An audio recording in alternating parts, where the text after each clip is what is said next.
Bonjour, bonsoir téléspectateurs chéris. Nous sommes à Douala, au Cameroun, un vendredi, il est exactement 14h30. Recevez mes civilités.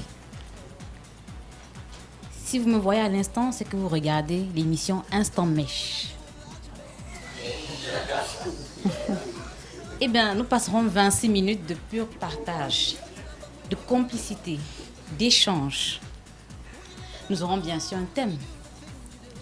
Vous pouvez nous envoyer vos SMS par le numéro qui s'affichera au bas de votre petit écran. Alors, sans plus tarder, nous entrons dans le vif du sujet. À savoir, nous parlerons de mariage. Nous savons tous que ce thème, bien cette expression, englobe beaucoup de problématiques. Mais nous nous intéresserons uniquement à une seule problématique aujourd'hui. À savoir, qui porte la culotte dans le couple.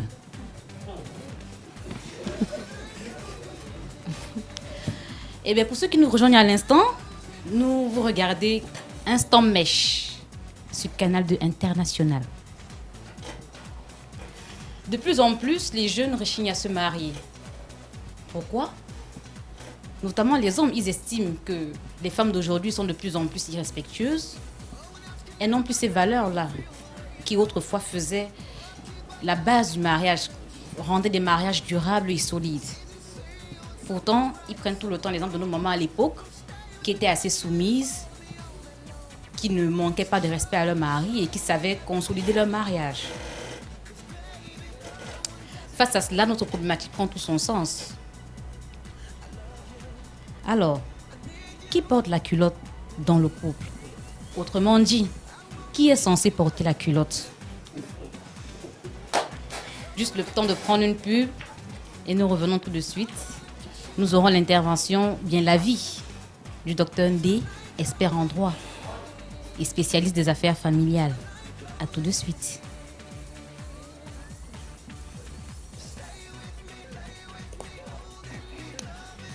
Bienvenue téléspectateurs chéris, si vous nous rejoignez à l'instant, nous sommes dans le cadre de votre émission Instant Mèche. Alors, nous avons pris l'avis du docteur Ndé, comme j'ai dit tantôt, expert en droit et spécialisé en affaires familiales. Il est aussi entre-temps conseiller conjugal. Alors, il nous parle sous la base de l'article 213 du Code civil qui dispose que le mari est le chef de la famille. Il exerce cette fonction dans l'intérêt commun du ménage et des enfants. Autrement dit, le docteur Ndé veut dire par là que c'est bel et bien l'homme qui porte la culotte dans le foyer. Mais alors, cette autorité émet des limites. C'est juste dans l'intérêt de la femme et des enfants, ou bien du foyer, je dirais. Donc à partir du moment où l'homme sert ses propres intérêts à lui, ou c'est des intérêts qui ne valorisent pas son mariage, ou bien qui ne font pas en sorte que son environnement, son foyer soit épanoui, alors en ce moment-là, il y a un abus. Nous marquons une pause musicale et nous nous retrouvons juste après. Pour vos SMS. À tout de suite.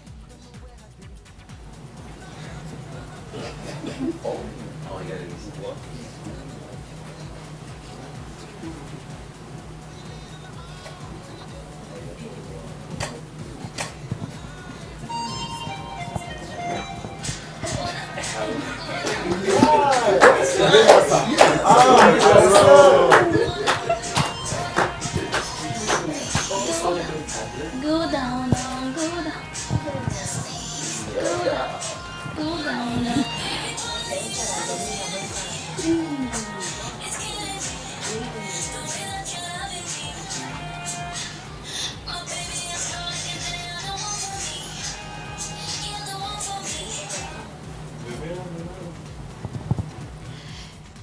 Daphné. Elle pépite en ce moment. Waouh!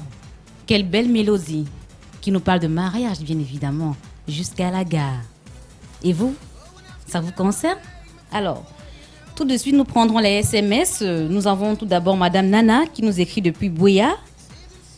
Elle nous dit, en ce qui me concerne, je préfère rester seule parce que les hommes d'aujourd'hui sont des gigolos. Il ne s'agit pas de cela, madame, nous sommes désolés. Ce n'est pas le thème du jour. Nous avons monsieur Ndouben Nasser qui nous écrit depuis Loum. Il nous dit « Merci pour ce sujet, madame la présentatrice. Je suis moi-même juriste Et je suis parfaitement d'accord avec le docteur Ndé. Merci à vous, Monsieur Noubé. Merci pour votre réaction. Nous avons Madame Ekoumé Estelle qui nous écrit depuis Yaoundé. Elle nous dit: je suis mariée depuis 30 ans. Malgré le fait que je travaille une fois à la maison, je deviens une femme au foyer soumise à l'écoute de mon époux, ce qui n'est plus le cas de plusieurs femmes qui sont hautaines et méprisantes tout simplement parce qu'elles sont indépendantes financièrement. Merci Madame Ekoumé. Il est vrai que c'est aussi une problématique que les hommes soulèvent de plus en plus. Quand les femmes travaillent, oh là là, elles sont tout autre chose. Eh bien, nous sommes arrivés pratiquement au terme de notre émission, chers téléspectateurs. J'espère que vous avez retenu quelque chose au moins, parce que c'est vrai que c'est une émission, nous sommes là pour divertir, mais aussi pour éduquer. Alors les femmes, soyez soumises. On se quittera sur cette réflexion. Et si l'on considérait le mariage comme une notion évolutive, censée s'adapter à l'ère du temps, y aurait-il assez de problèmes de leadership dans les couples? Je vous laisse à votre réflexion. À tout de suite. À plus tard. Vous regardez, c'était Instant Mèche sur Canal 2 International.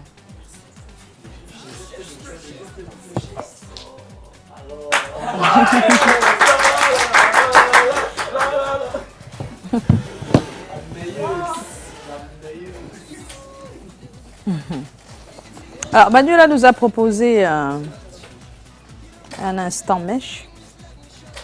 Et on l'a vu avec ses mèches. Ouais, on l'a vu le jeu. Donc, Manuela a animé, oui, elle a animé. C'est une émission de 14h30. Donc, le débit, l'attitude était la bonne, mais le débit pour moi était un peu trop lent. Même si ça peut passer comme ça. Il faut juste ajouter juste un tout petit peu. Oui, oui. Trop de lenteur nous fait attendre. Et quand tu attends trop, ça pèse. Donc, il faut juste mettre un peu plus de vitesse dans le discours. Le style est différent, c'est-à-dire que je trouve qu'il y a quelque chose de particulier qu'il faut qu'elle travaille, parce que c'est pas encore bien travaillé, mais il y a quelque chose de particulier qui se dégage. Rarement on présente une émission de cette façon, donc c'est une nouvelle approche, on va dire, dans le style, parce qu'on est on est quand même sur un sujet sérieux, qui est le mariage, mais elle nous en parle d'une manière assez plus digeste et avec énormément d'humour. C'est un peu ce qu'on demande, c'est vrai. Dans l'animation, c'est comme ça que ça peut être présenté. Et maintenant, il ne faut pas trop en faire. Parce que justement, quand tu reçois quelqu'un qui va te parler de la loi qui régit le mariage, tu ne peux pas en même temps, celle qui fait du charme. Ça ne va pas aller vraiment ensemble. À la limite, on aura l'impression que tu deviens vulgaire. Donc il faut faire très très attention. Il faut mettre des limites aussi au jeu quand on parle, au moment où on parle des choses assez sérieuses. On peut se détacher du sérieux dans ce genre de programme. Quand on a mis une musique et qu'on revient, comme ça a été le cas, on peut s'amuser là-dessus avant de revenir. Allez, maintenant, les choses plus sérieuses, et puis là, on reprend là où on s'était arrêté. D'accord ? Donc, c'est ce que je peux te donner comme conseil, de travailler beaucoup sur c'est un personnage, en tout cas, assez spécial, qui vient nous donner, nous transmettre quelque chose nous transmettre quelque chose de différent par rapport à ce qu'on a l'habitude de voir. Ça, c'est un bon point. Maintenant, il faut travailler pour que ça n'aille pas dans tous les sens. Il faut vraiment bien spécifier. Dès que tu es dans ton intro, tu es toi et ceux qui te regardent. Dès que tu parles du sujet, tu redeviens très sérieuse. Dès que tu sors du sujet pour passer un élément, tu peux encore mettre un petit jeu. Après, quand tu reviens, tu mets un petit jeu et ensuite, tu reprends les commandes, comme on dit. Donc, tu reviens à tes moutons avec du sérieux. Et à chaque fois qu'il y a la possibilité de mettre un truc moins sérieux, c'est seulement quand c'est les sorties ou les lancements de quelque chose d'amusant. Quand les messages arrivent, on le sait très bien, l'interactivité, ça a toujours quelque chose d'amusant. Donc là, en allant vers les SMS, tu peux t'amuser. En sortant des SMS, tu peux encore t'amuser, mais tu peux moins t'amuser quand tu discutes avec la personne ressource. Ce n'est pas possible de l'introduire en blaguant. Ce que tu peux faire, c'est plutôt, si tu veux apporter de l'humour dans ton sérieux à ce moment-là précis, tu vas plutôt poser la question avec des situations amusantes. C'est-à-dire des situations, là tu parlais du mariage, tu prends un cas amusant, rigolo d'un couple, tu en parles en même rigolant en faisant rigoler même la personne ressource. Et là, après la personne ressource, après le petit échange rigolo, il redevient lui aussi sérieux. Il dit bon, vraiment, là pour ce cas-ci, voilà. Et il peut développer après. Est-ce qu'on se comprend?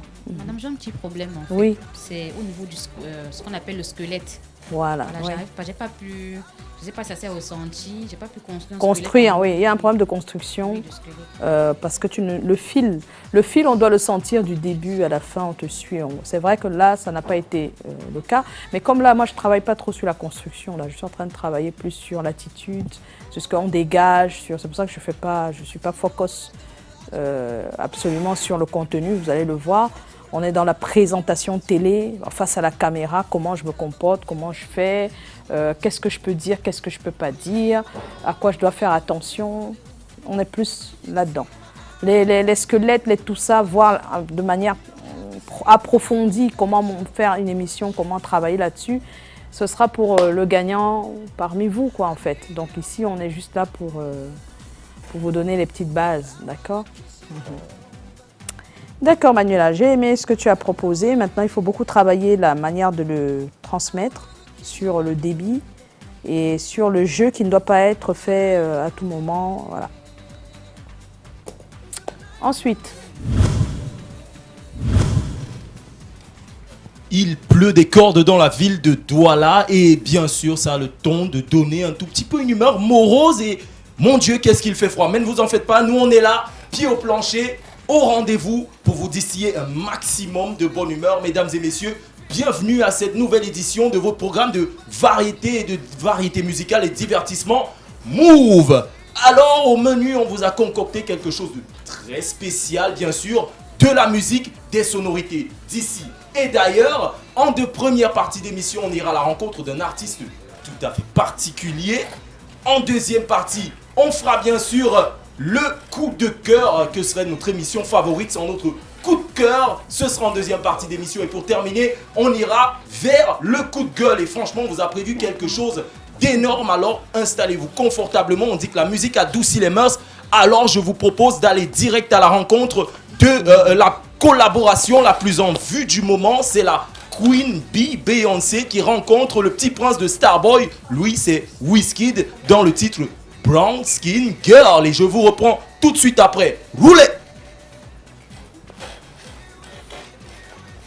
De retour dans ce studio, on s'écoutait à l'instant la collaboration du moment, Brown Skin Girl, avec Beyoncé et Wizkid, le petit prince de Starboy. Une collaboration issue du nouveau bébé de la Queen Bee, un bébé à forte coloration africaine avec des collaborations notamment avec Salatiel dans le titre Water et le titre qu'on se suivait à l'instant, Wizkid, Brown Skin Girl. Et chose promise, chose due, mesdames et messieurs, on prend tout de suite la direction de la première rubrique de votre programme, c'est le Focus. Et aujourd'hui, notre fenêtre s'ouvre sur un artiste tout à fait particulier. Il est auteur, compositeur, instrumentiste, producteur et beatmaker, et il est à l'initiative, il est à l'écriture de plusieurs sons d'artistes connus, notamment Daphné. Je suis sûr que beaucoup parmi vous, derrière leurs petits et leurs grands écrans, savent déjà de qui il s'agit. Mais pour ceux qui ont un tout petit peu perdu le fil et pour ceux qui ne savent pas, il s'agit de Mr. Salatiel,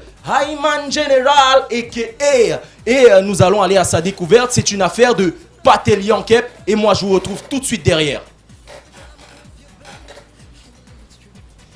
Encore une fois, de retour sur ce plateau, on a tendance à oublier les gars de l'ombre. Et bien, j'aimerais leur faire un big up. La technique et le cadreur, vous faites un travail magnifique. Sans eux, mesdames et messieurs, je ne serai pas là ce soir pour vous servir. Et notre petit coup de cœur, justement, on va vers la deuxième partie d'émission. C'est notre petit coup de cœur de la semaine.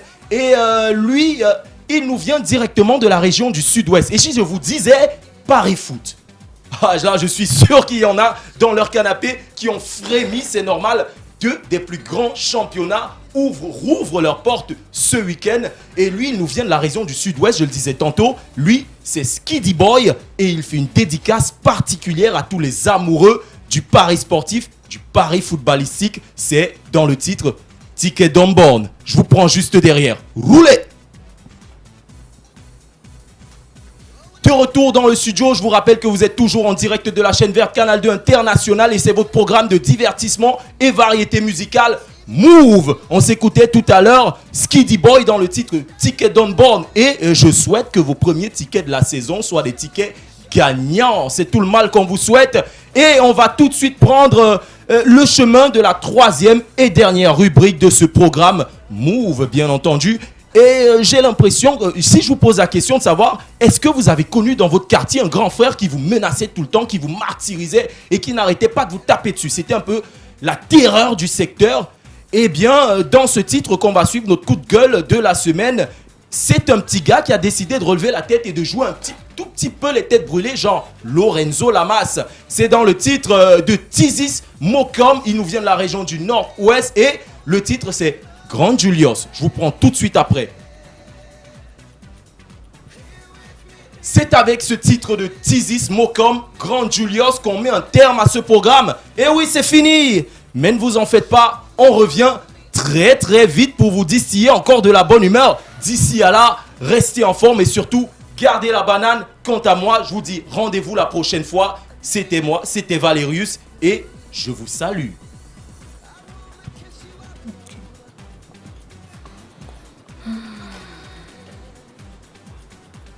Bon, Cédric, ce qui est sûr, c'est qu'on va dire que tu animes. Il n'y a rien à dire. C'est ça qui est sûr. Maintenant, mon problème, c'est la respiration. Je me demande à quel moment ça se fait. Et tu as énormément de punch, mais on n'en demande pas tant que ça. D'accord ?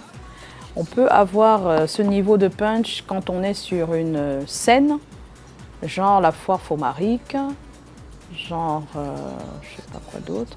Mais à la télévision, on parle à quelqu'un comme s'il était à 2 pas. C'est ça la différence.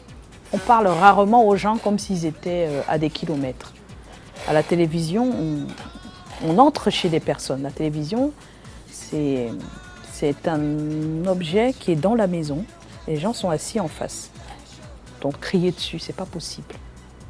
D'accord ? Ils sont posés, ils sont à la maison et ils vous regardent. Donc, ils ne comprennent pas pourquoi tu leur cries. C'est-à-dire que tu es en train de dire « Et attention, et si vous voyez ça, ça va faire ça, et puis c'est... » Non, c'est pas possible, non. Hein? Je ne pense pas qu'on ait besoin de ça, d'autant de... le punch qu'on demande, c'est un punch sans cri, sans élévation de voix. Il faut parler. Il faut parler, mais avec beaucoup de tonus. C'est juste ça. D'accord ? Mais l'état d'esprit que tu as et que tu traduis dans tout ce punch, c'est ce qu'on veut. Par contre, les phrases, quand elles sortent de ta bouche, le niveau de voix, il est un peu trop haut et tu bouges beaucoup. Tu ne dois pas bouger autant à la télévision. C'est pas possible. On ne bouge pas trop. D'accord ? Parce que plus tu bouges, tu fais ça, et oui, on ne te suit pas. La personne qui est en face va être... voilà. Elle ne va pas être concentrée sur ce que tu dis. D'accord ? Donc c'est ce que je peux te... J'ai aimé la façon d'amener ton émission, de la gérer. Je trouve que oui, c'est du classique, c'est bien. Et puis tu entres un peu dans la vie des personnes. Même si les tournures de langage ne sont pas toujours les plus pertinentes, mais au moins on voit ce que tu peux donner et ce que tu peux offrir. Maintenant, pour toucher les gens, il faut descendre d'un cran au niveau du punch et permettre à la personne qui est en face de rester concentrée sur toi et sur ce que tu as à dire. D'accord ? Je pense que c'est juste ça que je peux te faire comme remarque. Ah, aussi, il y a eu beaucoup d'endroits où il y a eu des « et ». Il ne faut pas que ça revienne. Et ça, c'est quand on est long, quand on perd un peu son fil. Et ça peut arriver. Et puis, quand vous alignez des artistes dans une émission musicale, vous n'êtes pas tout le temps, vous n'avez pas besoin tout le temps de dire d'où ils viennent. Je trouve que c'est un problème que nous avons en tant que présentateurs télé ou animateurs radio et tout ça. Ils sont camerounais, d'accord? Si 2 fois de suite ou 3 fois de suite, tu dis que quelqu'un vient de la même région, en fait, chaque artiste que tu prends, il vient de la même région, tu peux le dire, mais ça ne va pas donner des points à ton émission véritablement, quoi. Ça n'apporte pas grand-chose. Et ça va juste faire que des personnes de cette région se sentent heureux, mais ça ne sera pas pour tous tes téléspectateurs. Et voilà, d'accord? Donc c'est bien si ton émission est basée sur le côté unité, le Cameroun, national, et que tu te retrouves en train, tu es obligé de donner les régions de chaque artiste. Mais dans ce cas, tu fais un équilibre régional. D'accord? Mais quand ce n'est pas ça le sujet, ce n'est pas ça ton objectif, tu n'es pas obligé, d'accord? De dire que la personne vient du Nord-Ouest. Il faut, si tu veux, tu peux rappeler d'où viennent les personnes, parce que peut-être le rythme est de là-bas, ou il faut qu'il y ait quelque chose qui te pousse à donner. Il ne faut pas donner pour donner, il ne faut pas donner la région pour la donner, quoi. C'est une information que tu dois donner parce que tu as envie d'expliquer quelque chose, d'accord? Maintenant, si c'est un seul en passant après une autre région, c'est toujours bien. Mais si tu alignes, parce qu'on sait très bien en ce moment, le grenier musical, il est principalement au nord-ouest et au sud-ouest, ça veut dire que tu peux avoir une programmation de 6 titres qui viennent de là, on est d'accord? Hein? On est bien d'accord, donc en musique urbaine. Donc ça n'apporte pas un plus à ton émission de dire que tout ça vient de là. Sauf si ton émission est là pour montrer la richesse de ces régions sur le plan musical. D'accord? Donc c'est des choix, c'est pour ça que je vous dis, on a l'impression que tout est si facile, mais il y a des choix que tu peux faire qui peuvent heurter la sensibilité des gens.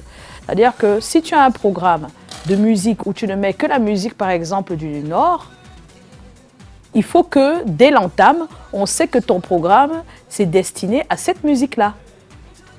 Et que tu le répètes après 2 titres au moins, pour que la personne qui est en face comprenne bien de quoi il s'agit. Le contexte est différent. Mais si tu fais une émission musicale sur la musique du Cameroun en général, par exemple, il faut faire attention de ne pas appuyer. Tu as le droit d'aligner les artistes d'une même région si tu veux, mais tu n'es pas obligé de dire à chaque fois, puisque ce n'est pas l'objectif de ton émission. Est-ce qu'on se comprend? Donc voilà. Oui, tu peux dire quelque chose? Je voulais juste revenir sur le gros point que tu as soulevé, c'est le punch. Oui. Ouais, j'ai fait l'exercice devant mon miroir. En fait, hier, ma soirée était consacrée à ça. Je faisais l'exercice devant mon miroir et à chaque fois, je me disais, quand je baisse d'un ton, j'ai l'impression qu'il n'y a pas assez de punch. Pourtant, quand je monte, je me dis, il y a peut-être un peu trop de punch. On peut monter sans lever la voix.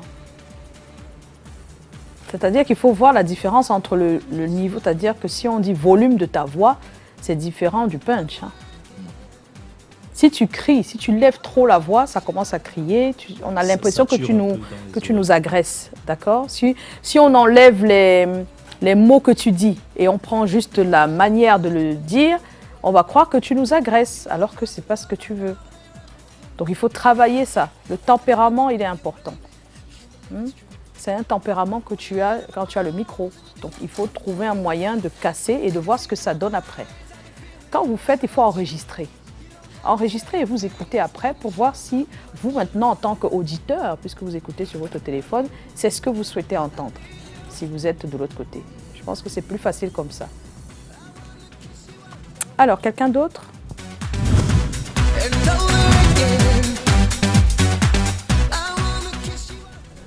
L'expérience qu'on a vue plus haut pour la décomposition de la lumière nous sert ici. D'accord? Ça, c'est en synthèse additive. Maintenant, ça nous donne le RVB, comme on appelle couramment. Le RVB. Quand tu combines le R et le B, qui est le rouge et bleu, on a le magenta. Le bleu et le vert, on a le cyan. Le vert et le rouge, on a le jaune. La synthèse de tout ça nous donne le blanc. Le blanc qui n'est pas une couleur. Vrai ou faux? Le blanc n'est pas une couleur. Hein? Si quelqu'un vous dit que le blanc c'est une couleur, il vous manque. Le blanc n'est pas une couleur, le blanc c'est la somme de toutes les couleurs, qui n'est pas une couleur. Dans le blanc, tu as tout. Si ça te donne le blanc, ça dit déjà tout. Ça dit qu'à partir de ça, tu peux avoir toutes les couleurs. D'où conclusion finale, le blanc n'est pas une couleur. Contrairement à la synthèse additive utilisée par la photographie et le cinéma. Ici, là, c'est la vidéo. Hein. Ne confondez pas la vidéo et le cinéma. D'accord? On dit généralement que cinéma. Il ne faut pas confondre cinéma et vidéo. C'est une autre technique. Et les gars utilisent la synthèse soustractive. En photo, ils utilisent la synthèse soustractive. Hein? Maintenant, la synthèse, les couleurs primaires de la synthèse soustractive sont les couleurs secondaires de la synthèse additive. D'accord? Les couleurs primaires de la synthèse soustractive sont des couleurs secondaires de la synthèse additive. Jaune machin, on a le jaune ici, jaune là-bas. On a le magenta ici, entre rouge et bleu. On a magenta là. On a le cyan entre vert et bleu. On a le cyan ici. Comme en synthèse soustractive, ça veut dire qu'on enlève. Comme en enlevant. Nous sommes dans les couleurs secondaires de la synthèse additive. En enlevant, on a le noir. Le noir qui a une couleur. Le noir qui a une couleur et qui a une couleur de référence pour la vidéo.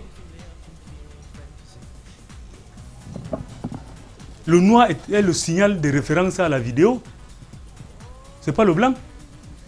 Le blanc, c'est l'absence de toutes les couleurs, la présence de toutes les couleurs. Le noir, c'est l'absence et c'est un signal vidéo, c'est le signal par excellence. Tout ce que vous allez faire en vidéo, pas du noir. On l'écrète, on fait du noir, on lève, on décolle des schémas. Donc le noir en synthèse soustractive est plus important et la vidéo l'utilise comme des couleurs. Mais n'utilise pas le blanc. D'accord? Oui. Monsieur, la synthèse soustractive. On parle par exemple de la photo. Ça veut dire que, par exemple, quelqu'un a pris une photo en couleur. C'est à partir du noir qu'on sort la photo noir sur blanc. Non, reprends bien ta question. Je demande bien ceci. Quelqu'un se filme en couleur. Est-ce que c'est à partir du noir qu'on retire toutes les couleurs? Pour avoir quoi? Pour avoir la photo noir sur blanc. Ça, c'est des couleurs, non? Oui, monsieur. Le jaune, c'est une couleur, non? Oui, monsieur. Ça, c'est une couleur. Ça, c'est une couleur. Quand tu fais l'association des trois, on a ça. Tu comprends déjà que c'est pas parce qu'on dit que c'est la synthèse soustractive et que l'association des couleurs primaires de la synthèse soustractive te donne le noir que tu crois qu'on ne peut pas avoir les photos couleurs en photo. Même dans le mélange là, c'est la synthèse soustractive qu'on utilise pour avoir les couleurs. Bon, maintenant, pour pouvoir avoir une photo noir-blanc, on est obligé d'extraire toutes ces couleurs là et ne laisser que du noir. C'est ce que j'étais en train de demander, monsieur. Oui, on est obligé d'extraire et ne laisser que du noir. Et généralement, la photo se traite dans des chambres noires. C'est différent de la vidéo. Tu peux traiter la vidéo ici. Tu peux sortir ton truc vidéo, tu regardes comme ça. Si tu sors un cliché noir-blanc, tu fais comme ça, c'est fini. Le blanc a un peu évolué maintenant avec des cartes. Sur une carte, tu n'as pas de problème. Mais la carte aussi, c'est dedans là-bas. C'est hermétique. C'est dans le noir. Et quand tu arrives, on l'extrait, on met dans la machine. Ce n'est pas à la lumière du jour. Ça passe au moment de tirer les photos. Ça passe dans des machines avec des chambres noires pour donner le résultat final. Donc tu vois que ici, la synthèse soustractive. Et maintenant, pour le cinéma a presque le même système que la photographie. Puisque le cinéma n'utilise pas nos types de bandes, ils utilisent les pellicules. Le modernisme est venu faire en sorte qu'on ne connaît plus ce que c'est que les pellicules en photo, mais en cinéma, c'est des pellicules. Ça veut dire qu'ils filment comme s'ils filmaient les photos. À la fin, maintenant, ils partent animés par le système qu'on appelle le système de la stroboscopie. Hein? Voilà, ça veut dire qu'on fait tourner là, on trompe l'œil. Ce ne sont que des trompe-l'œil. Voilà, par le phénomène de la stroboscopie, on peut animer en laboratoire les trucs qu'on a fait sur pellicule, les films qu'on a fait sur pellicule. La preuve est que le son n'est pas imprimé sur la pellicule comme ça se passe généralement en vidéo. Le son est imprimé à part. On revient maintenant, on anime et on synchronise. D'accord? Donc, on revient. Ça veut dire que les couleurs secondaires ici sont en synthèse additive sont des couleurs primaires en synthèse soustrative. Celui-ci ne nous intéresse pas. C'était pour nos connaissances. Si nous voulons faire photo, on va revenir travailler en synthèse soustrative. Comme nous ne sommes pas en train de faire photo, nous sommes en train de faire vidéo. Donc c'est ça qui nous intéresse. La synthèse additive. La synthèse additive nous dit que le RV nous donne jaune, le RB nous donne magenta et le BV nous donne blanc. Le système RVB. Et en vidéo, c'est les trois systèmes. Hein? D'où la notion de la balance de blanc. Vous comprenez de là où vient ça. C'est pour ça que je vous disais que pour trouver seulement le blanc-ci, il faut comprendre loin. Il faut aller très haut pour pouvoir comprendre le fait qu'on a le petit blanc, le mot petit blanc là. Que balance des blancs par-ci, balance des blancs par-là. Si vous comprenez cette notion, vous ne pouvez jamais rater une balance. Vous ne raterez jamais une balance. Parce que quand vous allez entrer dans un milieu, ça va vous permettre d'analyser le type de lumière. Ayant analysé le type de lumière, vous savez quel filtre je dois choisir et comment balancer. C'est à partir de ça maintenant que sur la caméra, on va vous dire quel filtre choisir. Puisque la caméra a des filtres, appelés les filtres dichroïques, qui te permettent de couper les intensités de lumière, la température de couleur qui arrive. La balance des blancs. Ça ne modifie pas. Puisque ces filtres dichroïques sont à peu près des filtres qui modifient la quantité et ne modifient pas la nature. Ça modifie la quantité, ça ne modifie pas la nature.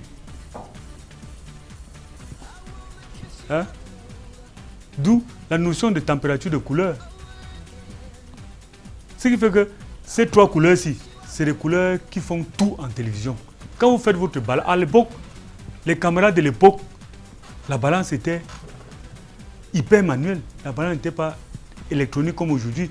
Il fallait que le cadreur prenne le vert à ligne, le bleu à ligne, le rouge à ligne et que ça soit bien aligné. Si tu rates l'alignement qui est manuel là, tu rates ton image.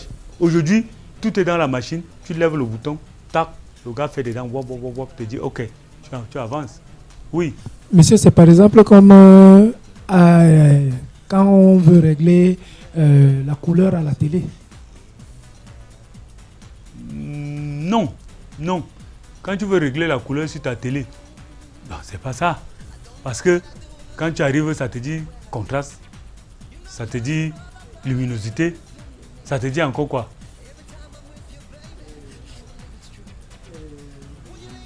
Brillance, chrominance. Est-ce que ça te dit RVB? Non.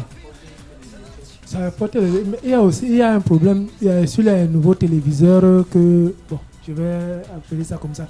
Nous appelons aujourd'hui les plaques chinoises. Il y a une mémoire interne où on nous montre comment régler la couleur. Ok. Il y a le vert, il y a le bleu et il y a le jaune. Je suis d'accord avec vous. C'est ça que je disais tout à l'heure. Monsieur. Quand vous faites vos expériences, là, vous les utilisez mal. D'accord? J'ai parlé de ça étant assis ici. Que quand vous faites vos recherches là, vous les utilisez très mal. D'accord? Monsieur. Ici, là, nous ne parlons pas de la télé. Nous parlons de la vidéo. Faites attention. Ici, là, nous parlons de la vidéo. Je ne parle pas d'un poste téléviseur. Toi, tu me parles d'un poste téléviseur. Je ne suis pas sur un poste téléviseur. D'accord? Je vous parle de la vidéo. À partir de cette connaissance, même en ouvrant un poste téléviseur, tu sais à quoi sert le vert, à quoi sert le rouge, à quoi sert le bleu. Mais ce n'est pas ton domaine. Ce n'est pas ton domaine. D'accord? Ce n'est pas ton domaine. C'est pour ça que je vous disais que quand vous lisez, lisez propre. Si nous sommes en train de faire la vidéo et que tu veux porter la vidéo dans un poste téléviseur pour voir comment c'est là que tu vas faire la... C'est que ça sera un tort. Ce qu'on est en train d'apprendre là, c'est vous dire qu'en vidéo, voilà comment ça se passe et que demain, si vous êtes devant votre appareil vidéo qui est la caméra, voilà comment vous devez vous comporter pour ne pas faire des fautes. Quand vous ratez une balance, c'est une faute. D'accord? Et c'est une faute lourde. Une balance ratée est ratée. Une image floue est floue. Pour tricher à la balance, une image là où la balance est ratée, soit tu le mets en noir blanc, soit tu le laisses, les professionnels sauront que c'est raté. Quel que soit l'effet que tu vas faire là, le professionnel qui a les arts te dit que c'est faux. C'est comme une image floue. Quand c'est flou, c'est flou. D'accord? Donc toutes les notions qu'on vous donne là, c'est pour éviter ça. C'est comme un son saturé. Et saturé, tu vas beau faire n'importe quoi, c'est déjà saturé. D'accord? Donc, il faut éviter de sortir du cadre là où vous êtes. Vous êtes des apprenants. Vous êtes en stage. Ne cherchez pas à aller prendre des choses que vous avez vues ailleurs. Même si ça parle, tout ça, même la télévision qui sort en couleur là, c'est toujours la notion RVB. Mais là-bas qui ne s'utilise pas comme ce que nous sommes en train de voir ici. Puisque ça, l'objectif ici, c'est vous amener ici. Si vous arrivez ici et que vous avez compris tout le cheminement là, l'affaire ici, vous n'allez plus rater un blanc. Si vous ratez le blanc, c'est que ça ne va pas. À côté de ça, maintenant, vous allez coller la lecture de la lumière, du type de lumière que vous avez dans votre milieu. Dès que vous avez réussi à épouser le type de lumière qui est dans votre milieu, vous appliquez cette notion-ci. Là-bas, c'est fini. Vous ne raterez jamais une balance. Que ce soit en caméra automatique, que ce soit en caméra manuelle. Oui. J'ai une petite question. J'aimerais savoir comment est-ce que la balance des blancs se faisait en télévision noir et blanc. Noir-blanc, il n'y avait pas de couleur. Noir-blanc, c'est l'absence de toutes les couleurs. On a noir-blanc, ça veut dire que la notion s'y n'était pas encore appliquée. C'est quand cette expérience a été réussie qu'ils ont transformé tous ces trucs-là en couleur. Vous dites en noir et blanc, vous ne faisiez pas de balance de blanc. Tu vas faire la balance pour faire quoi? Puisque la balance, tu alignes les couleurs ici pour que s'il y a du bleu sur toi, que ce soit du bon bleu. S'il y a du vert, que ce soit du bon vert. Qui est l'harmonie de couleurs. En vous regardant, vous tous, chacun a ses couleurs, non? Mais mon nez réussit à faire cet équilibre et dire que tel est en rouge, tel est en bleu, blanc, tel est en gris, machin, tel est en noir, ceci. Tu crois que c'est à partir de quoi? C'est à partir de ça que l'œil fait, que le scientifique a pris pour venir mettre ici. Tu vois un peu? Si toi, ton œil commence à voir noir-blanc, c'est qu'il y a problème. C'est qu'il y a problème. Ça veut dire que les cellules chargées de voir les couleurs ne voient plus. D'accord? Il y a un terme là qu'on utilise en science, c'est les daltoniens. Quand tu as cette maladie, ça veut dire que tu as les problèmes de couleur. Ça va commencer à voir noir-blanc. Ça veut dire que l'œil ne fait plus la synthèse additive de ces couleurs. D'accord?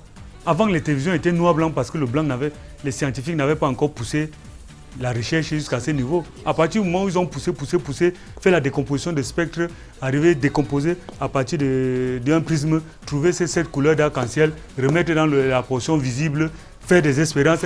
Avant d'arriver à RVB, ils ont travaillé sur toutes les couleurs. Hein. Les 7 couleurs, ils ont fait des combinaisons de 7 couleurs. Ils ont trouvé que c'est ces 3 couleurs-ci qui peuvent nous permettre d'avoir toutes les couleurs qu'on a. Si on combine le jaune et le cyan, si on combine le rouge et le jaune, je peux combiner rouge et jaune, ce qui va me donner une couleur. Je combine ça, ça me donne une couleur. Je combine ça, ça me donne une couleur. Ça veut dire que en faisant ces combinaisons, on peut se retrouver après de 1000 types de couleurs. Donc ça veut dire on ne parle que de...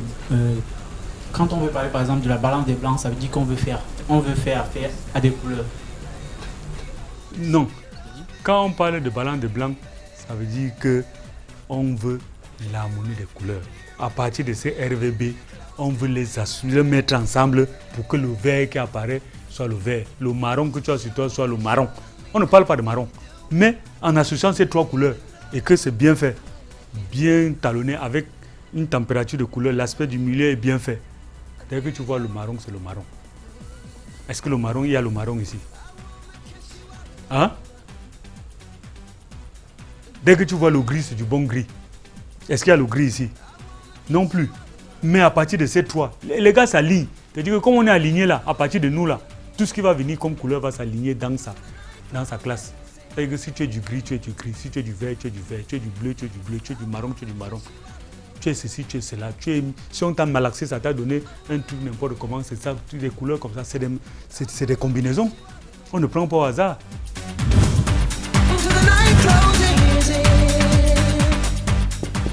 Voilà là où le blanc vient. Le blanc, vous voyez que pour finir, on a le petit mot blanc. Qui est l'absence de couleur, qui à partir de ce blanc, puisque même votre balance là ne se fait pas au hasard. C'est pour cela qu'on disait aujourd'hui que le blanc n'est pas une couleur. Quand tu mets le blanc, tu fais ta balance. Les 3-ci sont là-dedans. Les 3-ci sont déjà là-dedans. Quand tu choisis le bon filtre, en fonction du milieu où tu te trouves, au niveau de la caméra, vous dites que les filtres de la caméra, c'est des filtres dichroïques. C'est des filtres qui modifient la quantité, mais ne modifient pas la nature. Elles ne modifient pas la nature. Si tu as un truc qui te donne une température de couleur de machin, si la température de couleur est là, mais la lumière est vive. Quand tu mets un filtre, tu dis que j'ajoute. Le filtre, si j'ajoute une densité neutre, c'est là. Si tu as bien choisi, tu prends le filtre dichroïque, tu ajoutes là, un autre filtre qui a densité neutre, parce que c'est là, il y a plusieurs filtres. Il y a les simples, il y a les autres à densité neutre. Tu dis que non, j'ai trop de la lumière ici, il faut que je coupe.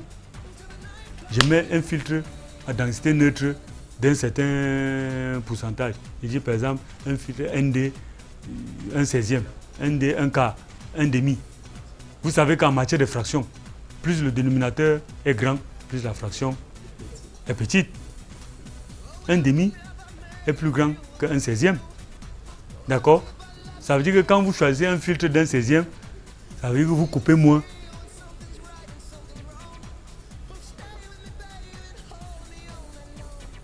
D'accord? Si tu fais un demi, ça te donne 0,5. Qui est plus... Quand tu fais un 16e, ça te donne quoi? 0,0, quelque chose comme ça. Ça veut dire que lui là, il est plus petit. D'accord? Voilà. Donc, il y a cette notion. Donc, quand vous voulez choisir le filtre, ne voyez pas qu'un demi, vous croyez qu'un demi est plus... Comme si vous voyez là, l'autre a 16 là-bas. En matière de fraction, celui qui a le plus grand dénominateur est le plus petit. Celui qui a le petit dénominateur est le plus grand. D'accord? J'espère que ce n'est pas faux. Hein? Si c'est faux, reprenez-moi. Voilà. Si c'est faux, reprenez. Donc, en choisissant les filtres, il faut mettre cette notion-là dans la tête. Sachant que plus je choisis un filtre dont le dénominateur est grand, plus je choisis un filtre dont la densité neutre est faible. Alors, ça va couper comment? La caméra, tu peux faire avec la caméra dit oui. Tu fais la balance, ça te dit oui. Mais le résultat final, tu sens qu'il y a les teintes. Donc le gars a accepté par défaut. Le gars a accepté par défaut. Si ce n'est pas criard, elle ne va pas refuser.